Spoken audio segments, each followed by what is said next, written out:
Welcome student in my YouTube channel. मैं हूँ रिचा और आज हम लोग सेंट्रल टीईटी में जो साइंस के क्वेश्चन पूछे जाते हैं उसमें एक जो बहुत ही इंपॉर्टेंट चैप्टर है सजीव जगत द लिविंग वर्ल्ड, उससे जो सेंट्रल टीईटी में क्वेश्चन पूछे गए हैं उन्हें डिस्कस करेंगे। और इसी टॉपिक के इसी चैप्टर के बाकी क्वेश्चन को मैंने इसके पार्ट 1 की वीडियो में डिस्कस किया है, जिसे आप चैनल पे जाके देख लीजिएगा। तो बाकी के क्वेश्चन वीडियो लंबा हो रहा था, इसलिए मैंने उसके पार्ट 2 में यानी इस वीडियो में डिस्कस किया है। तो आइए स्टार्ट करते हैं। क्वेश्चन है, नीचे दिए गए जंतु कोशिका के आरेख में ए, बी, सी और डी भागों का सही नामांकन है। ये सेंट्रल टीईटी सितंबर 2014 में आया हुआ क्वेश्चन है। फर्स्ट ऑप्शन में दिया गया है कि ए कोशिका झिल्ली, बी लवक, सी केंद्रक और डी क्लोरोप्लास्ट हरित लवक। सेकेंड ऑप्शन में दिया गया है ए कोशिका भित्ति, बी रिक्तिका, सी केंद्रक, डी माइटोकॉन्ड्रिया। और तीसरे ऑप्शन में दिया गया है ए कोशिका भित्ति, बी रिक्तिका, सी क्लोरोप्लास्ट यानी हरित लवक और डी केंद्रक। और फोर्थ ऑप्शन में दिया गया है ए कोशिका झिल्ली, बी रिक्तिका, सी केंद्रक और डी कोशिका द्रव्य है। तो जैसा कि आप डायग्राम में देख रहे हैं, डायग्राम में जैसा कि दिख रहा है ए कोशिका झिल्ली है, बी रिक्तिका है, सी केंद्रक है और डी जो है वो कोशिका द्रव्य है। तो इसमें आपका फोर्थ ऑप्शन जो है वो सही होगा।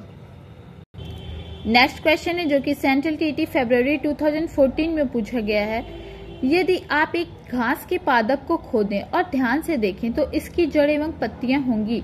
फर्स्ट ऑप्शन है मूसला जड़ एवं समांतर पड़ विन्यास। सेकेंड ऑप्शन है मूसला जड़ एवं जालिकावत पड़ विन्यास। थर्ड ऑप्शन है तंतुमय जड़ एवं जालिकावत पड़ विन्यास।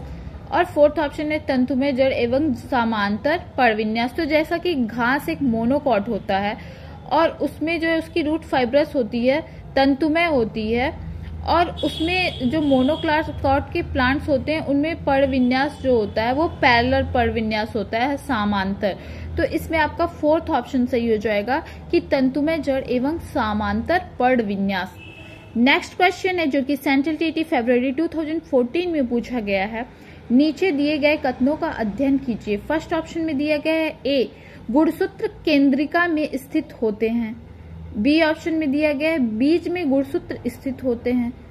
तीसरे ऑप्शन में दिया गया है एक कोशिक जीव श्वसन और जनन करते हैं। और फोर्थ ऑप्शन में दिया गया है कोशिका झिल्ली का सबसे महत्वपूर्ण कार्य कोशिका में पदार्थों के आवागमन को नियंत्रित करना है। तो पहले ऑप्शन में दिया गया है, इसमें से सही कथन देखना है। तो पहले ऑप्शन में दिया गया है पहला, तीसरा और चौथा। सेकंड ऑप्शन में दिया गया है पहला, दूसरा और चौथा।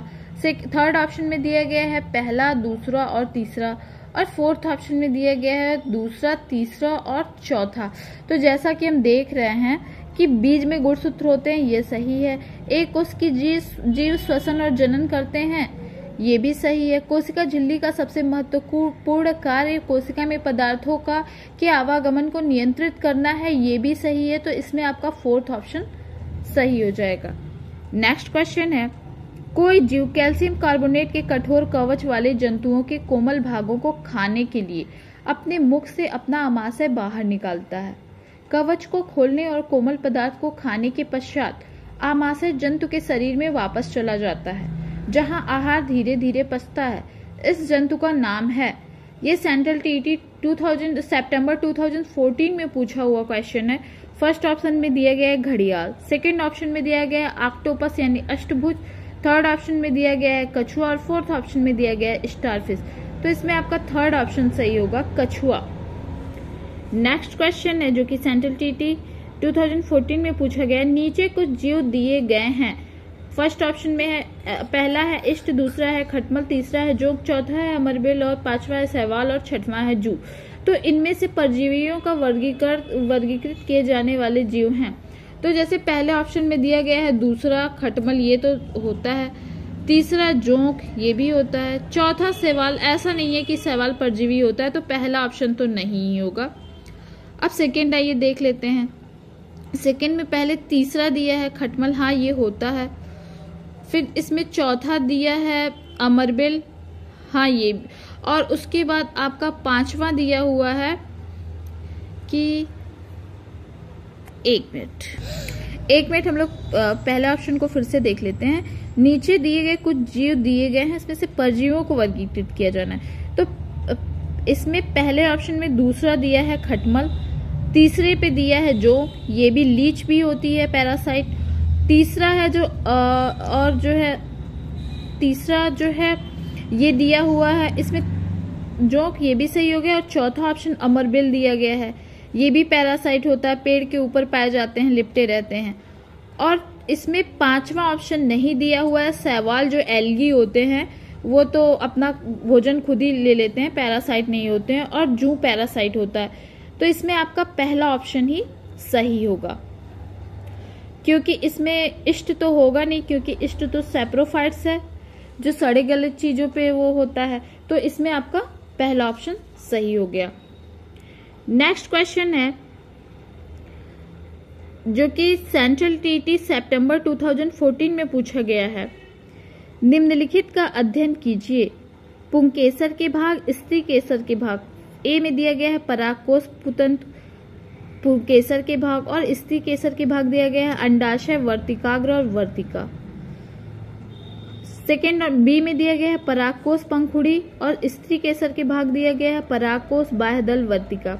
सी में दिया गया है पुंकेसर के भाग वर्तिकाग्र, पुतंतु, और स्त्री केसर के भाग दिया गया है वर्तिका, वर्तिकाग्र और बाह्यदल। और डी ऑप्शन में दिया गया है पुंकेसर के भाग वर्तिका, अंडाशय, और जो स्त्री केसर के भाग दिया गया है परागकोश, पुतंतु और अंडाशय। इसमें से पूछा गया है कि जिस समूह में पुंकेसर और स्त्री केसर के भाग सही सही दर्शाए गए हैं वह है। तो पहला देख लेते हैं, पुंकेसर, परागकोश और पुतंतु, ये तो सही है। और बी स्त्री केसर के भाग अंडाशय, वर्तिका, वर्तिका, ये भी सही है।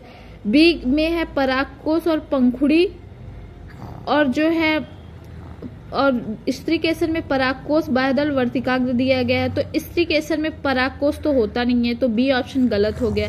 सी में जो दिया गया पुंकेसर के भाग वर्तिकाग्र और पुतंतु, तो वर्तिकाग्र तो स्त्री केसर का होता है।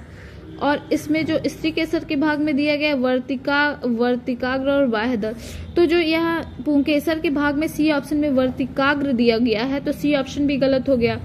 अब डी ऑप्शन देख लेते हैं। पुंकेसर के भाग वर्तिका और अंडाशय दिया गया है, ये तो बिल्कुल गलत ही है। और स्त्री केसर के भाग परागकोश, पुतंतु, अंडाशय दिया गया है, तो परागकोश, पुतंतु, स्त्री केसर के भाग नहीं होते हैं। तो इसमें आपका फर्स्ट ऑप्शन जो ए है वो सही होगा। आइए नेक्स्ट क्वेश्चन देखते हैं, जो कि सेंट्रल टीटी फरवरी 2015 में पूछा गया है। निम्न खाने योग्य पादपों पर ध्यान दें। पहला दिया गया है केला, दूसरा दिया गया है बैगन, तीसरा सी दिया गया है भिंडी, और डी दिया गया है कद्दू। निम्न में से वह पादपों का युग्म चुनिए जिसके 2 या अधिक भाग खाने योग्य हों। तो पहले ऑप्शन में दिया गया है सी और डी, यानी भिंडी और बैगन। बी ऑप्शन में दिया गया है सेकेंड ऑप्शन में दिया गया है बी और सी, यानी बैंगन और भिंडी। और उसके बाद जो है तीसरे ऑप्शन में दिया गया ए और डी, यानी केला और कद्दू। और फोर्थ ऑप्शन में दिया गया ए और बी, यानी केला और बैगन। तो इसमें जो है आपका सेकेंड ऑप्शन सही हो जाएगा, बी और सी, यानी बैगन और भिंडी। नेक्स्ट क्वेश्चन है, जो कि सेंट्रल टीटी फरवरी 2015 में पूछा गया है। कोशिकाओं के से संबंधित निम्नलिखित पदों पर विचार कीजिए। पहला दिया गया है क्रोमोसोम, गुणसूत्र, बी में दिया गया है जीन, सी है न्यूक्लियोलस केंद्रिका, और डी है राइबोसोम। तो इसमें से किसी कोशिका के केंद्रक के भाग हैं। पहले ऑप्शन में दिया गया है सी और डी, यानी न्यूक्लियोलस, और डी जो है राइबोसोम।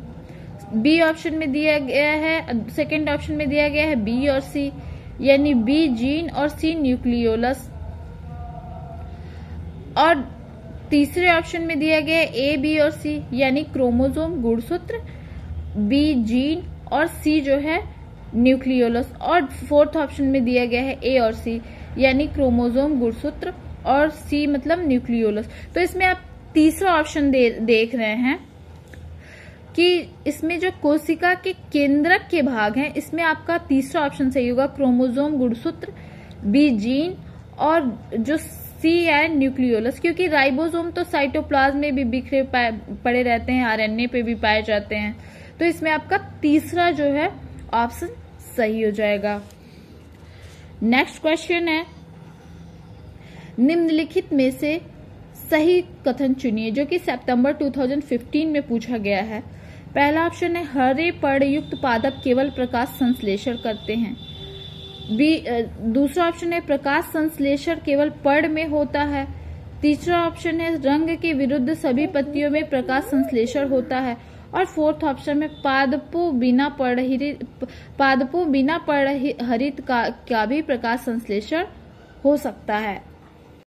तो इस क्वेश्चन में आप देख रहे हैं कि जो पहला ऑप्शन दिया गया है हरे पर्णयुक्त पादप केवल प्रकाश संश्लेषण करते हैं, तो ऐसा नहीं है कि सिर्फ हरे पर्णयुक्त करें, तो ये तो सही नहीं है। प्रकाश संश्लेषण केवल पर्ण में होता है, ये भी गलत है।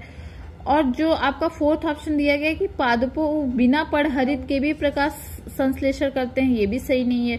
तो आपका जो ये ऑप्शन थर्ड होगा ये सही, इसमें कथन जो सही होगा ये है रंग के विरुद्ध सभी पत्तियों में प्रकाश संश्लेषण होता है। तो इसमें आपका थर्ड ऑप्शन जो है वो सही। नेक्स्ट क्वेश्चन है जो सेंट्रल टीटी सितंबर 2015 में पूछा गया है कि खाने वाले भागों के स्तंभ पहला को स्तंभ दूसरे से मिलान कीजिए।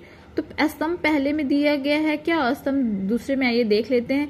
ए में है मूल, बी स्तंभ में मूंगफली दिया गया है, बी में तना है और उसके सामने दिया गया स्तंभ 2 में सेब, सी में स्तंभ फर्स्ट में दिया गया है बीज और स्तंभ 2 में गन्ना, और डी में जो दिया गया है स्तंभ 1 में दिया गया है फल और 2 में दिया गया है गाजर।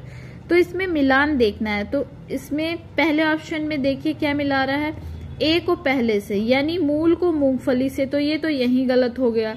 अब बी आइए देखते हैं, तना और सेब, तो बी को जो है मैच करा रहा है ए नंबर पे 3 से कि गन्ना तना है, ये तो चलिए। और सी नंबर बी को मैच करा रहा है दूसरे से यानी तना सेब, तो ये तो गलत हो गया। ये क्वेश्चन भी यहीं पे नंबर 2 भी ऑप्शन गलत हो गया। अब सी आइए देखते हैं, सी में जो है ए को चौथे से मिलाया है मूल यानी गाजर, हाँ ये सही है। और इसमें बी को मिलाया है तीसरे से तना गन्ना, ये भी सही है। और इसमें सी बीज को जो है मिलाया है पहले से, तो हाँ मूंगफली एक सीड होता है, बीज होता है, ये सही है। और डी जो फल है उसको मिलाया है दूसरे नंबर से, तो सेब है, तो ये ऑप्शन सही है।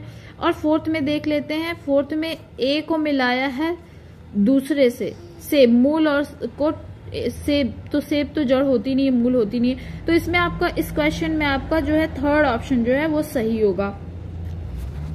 नेक्स्ट क्वेश्चन है, निम्न में से कौन सा स्वपोषी समूह प्रदर्शित करता है। फर्स्ट ऑप्शन है पालक, मशरूम, टमाटर, इष्ट, तो देखिए इसमें मशरूम और इष्ट जो है स्वपोषी तो है नहीं। सेकेंड ऑप्शन में तुलसी, शैवाल, कसकुट्टा और मशरूम, तो कसकुट्टा और मशरूम तो होगा नहीं स्वपोषी, ये सेकेंड ऑप्शन भी गलत है। थर्ड में शैवाल, पालक, टमाटर, केला, ये होते हैं ऑटोट्रॉफ्स, ये स्वपोषी है। और फोर्थ ऑप्शन में दिया गया शैवाल, कसकुट्टा और केला, आम तो कसकुट्टा तो होता नहीं है ऑटोट्रॉफ्स, तो इसमें जो है आपका स्वपोषी समूह प्रदर्शित करता है, जो आपका तीसरा ऑप्शन होगा शैवाल, पालक, टमाटर और केला। ये नेक्स्ट क्वेश्चन है जो सीटेट सितंबर 2015 में पूछा गया है। पादपों तथा वृक्षों में जल चूसर दाब के कारण ऊपर चढ़ता है, निम्न में से कौन सी घटना इस चूसक दाब के कारण है। फर्स्ट ऑप्शन में वाष्पोत्सर्जन यानी ट्रांसपीरेशन, सेकंड में प्रकाश संश्लेषण, थर्ड में है श्वसन और फोर्थ में है अवशोषण। तो इसमें आपका पहला ऑप्शन सही होगा वाष्पोत्सर्जन। नेक्स्ट क्वेश्चन है जो कि सेंट्रल टीटी सितंबर 2016 में पूछा गया है, निम्न में से कौन सा अदरक का जनन भाग है। फर्स्ट ऑप्शन है मूल, सेकंड ऑप्शन है पर्ण, तीसरा ऑप्शन है स्तंभ और फोर्थ ऑप्शन है बीज, तो इसमें आपका थर्ड ऑप्शन सही होगा स्तंभ। नेक्स्ट क्वेश्चन है जो कि सीटेट सितंबर 2016 में पूछा गया है, निम्न कथनों पर ध्यान दें। पहला ऑप्शन है पादप बिना प्रकाश संश्लेषण कुछ समय तक जीवित रह सकते हैं। सेकंड ऑप्शन है पादप श्वसन के बिना कुछ समय तक जीवित रह सकते हैं। थर्ड ऑप्शन है प्रकाश संश्लेषण तथा श्वसन दोनों पादप के जीवित रहने के लिए आवश्यक है। और फोर्थ ऑप्शन है प्रकाश संश्लेषण तथा श्वसन दोनों पादपों में दिन के समय एक साथ होने वाला प्रक्रम है। तो इसमें सही कथन है पहला पहले ऑप्शन में दिया गया है पहला, दूसरा और तीसरा। सेकंड ऑप्शन में दिया गया है पहला, दूसरा और चौथा। थर्ड ऑप्शन में दिया गया है पहला, तीसरा और चौथा। और फोर्थ ऑप्शन में दिया गया है तो पहला, तीसरा और चौथा। तो इसमें सही कथन जो है, जो इसमें ये सेकेंड ऑप्शन दिया गया है, देखिए कि पादप जो है वो कुछ पादप श्वसन के बिना कुछ समय तक जीवित रह सकते हैं, तो ये सही नहीं है। तो इसमें आपका फोर्थ ऑप्शन जो है पहला, तीसरा और चौथा, ये सही हो जाएगा। नेक्स्ट क्वेश्चन है जो कि सेंट्रल टीटी सितंबर 2016 में पूछा गया है। बांस में कौन सा पड़ विन्यास तथा मूल का प्रकार पाया जाता है? ऑप्शन है समांतर, ए में दिया गया है समांतर पड़ विन्यास तथा तंतुमय मूल। सेकंड में दिया गया है जालिकावत पड़ विन्यास तथा मुसला मूल। तो देखिए ये जो समांतर पड़ विन्यास और तंतुमय जड़ है, जैसा कि बांस भी मोनोकॉट का मेंबर है, तो मोनोकॉट के जो मेंबर्स होते हैं जैसे घास हुआ, बांस हुआ, उसमें जो है समांतर यानी पैरेलल पड़ विन्यास होता है, पैरेलल वेनेशन होता है, और फाइब्रस रूट तंतुमय मूल होता है। और देखिए सेकेंड ऑप्शन में जालिकावत है तो ये डाइकॉट में होता है, तो ये तो ऑप्शन गलत हो गया। थर्ड में समांतर पर विन्यास बट मुसला जड़ है, तो ये भी गलत हो गया थर्ड ऑप्शन। फोर्थ में जालिकावत पड़ विन्यास तंतुमय मूल है, तो जालिकावत पड़ विन्यास की बात हो रही है, तो फोर्थ ऑप्शन भी गलत हो गया। तो इसमें आपका फर्स्ट ऑप्शन ही सही होगा। नेक्स्ट क्वेश्चन है जो कि सेंट्रल टीटी सितंबर 2016 में पूछा गया है। निम्न में से कौन सा एक पुष्प न होकर पुष्पों का समूह है? तो जैसे गुलाब दिया गया है फर्स्ट में, सेकंड ऑप्शन है धतूरा, तीसरा ऑप्शन है गुड़हल और चौथा ऑप्शन है सूरजमुखी। तो ये जो सूरजमुखी होता है, ये इसकी हर लिस्ट में आप देखिए तो ये इसमें एक तरह से इसकी सारी लीव्स मिलके एक फूलों का, मतलब कई फूलों का एक तरह से गुलदस्ता समझ लीजिए। ऐसे ही गेंदे में भी होता है। तो ये जो आपका फोर्थ ऑप्शन है कि तो ये सूरजमुखी आपका सही हो जाएगा। नेक्स्ट क्वेश्चन है जो कि सीटेट सितंबर 2016 में पूछा गया है। रीमा ने अपनी दोस्त को बताया कि भिंडी का फल है। उसकी दोस्त सहना उसकी इस बात पर नहीं मानी। निम्न में से कौन सा कथन सही है? फर्स्ट ऑप्शन है भिंडी में बीज होता है ये फल है। सेकंड ऑप्शन है भिंडी में बीज होता है ये सब्जी है। थर्ड ऑप्शन है भिंडी एक सब्जी आता है, यह फल नहीं हो सकती है। फोर्थ ऑप्शन है भिंडी को पकाकर खाते हैं यह सब्जी है। तो देखिए इसमें जो मेन लॉजिक है, मेन कॉन्सेप्ट है फ्रूट का, कि फ्रूट में सीड होता है, तो इसमें आपका फर्स्ट ऑप्शन सही होगा कि भिंडी में बीज होता है, अतः यह एक फल है। Thank you.